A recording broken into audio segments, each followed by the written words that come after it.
भगवान शिव और माता पार्वती की कथा प्रेम, तपस्या और भक्ति का अद्भुत उदाहरण मानी जाती है।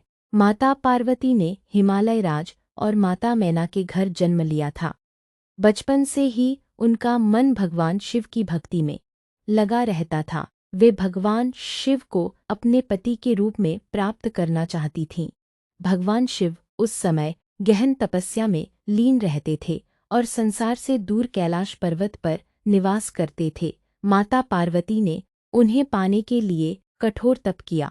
उन्होंने कई वर्षों तक भोजन और जल का त्याग कर केवल भगवान शिव का ध्यान किया। उनकी अटूट भक्ति और समर्पण को देखकर सभी देवता आश्चर्यचकित हो गए। एक दिन भगवान शिव ने माता पार्वती की परीक्षा लेने का निश्चय किया। वे साधु का रूप धारण करके उनके पास गए और शिवजी की निंदा करने लगे। माता पार्वती ने तुरंत उस साधु को रोक दिया और कहा कि भगवान शिव सबसे महान, दयालु और कल्याणकारी हैं। उनकी सच्ची श्रद्धा देखकर भगवान शिव अत्यंत प्रसन्न हुए। इसके बाद भगवान शिव ने अपने वास्तविक स्वरूप में प्रकट होकर माता पार्वती को दर्शन दिए और उनसे विवाह करने के लिए सहमत हो गए। उनका विवाह बड़े ही भव्य रूप से संपन्न हुआ।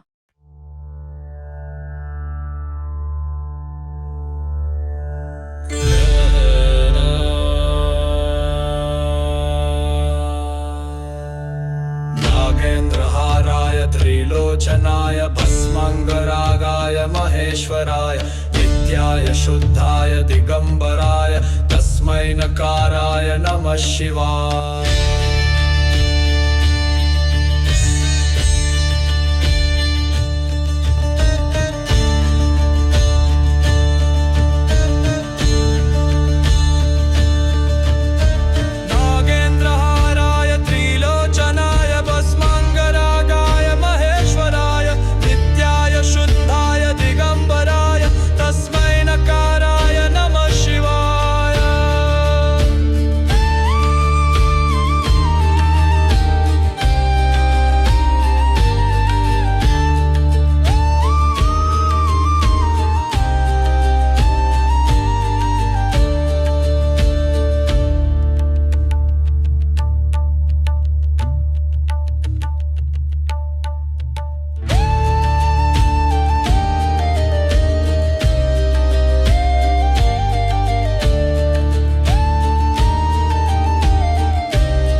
त्रिलोचनाय भस्माङ्गरागाय महेश्वराय नित्याय शुद्धाय दिगम्बराय तस्मै नकाराय नमः शिवाय।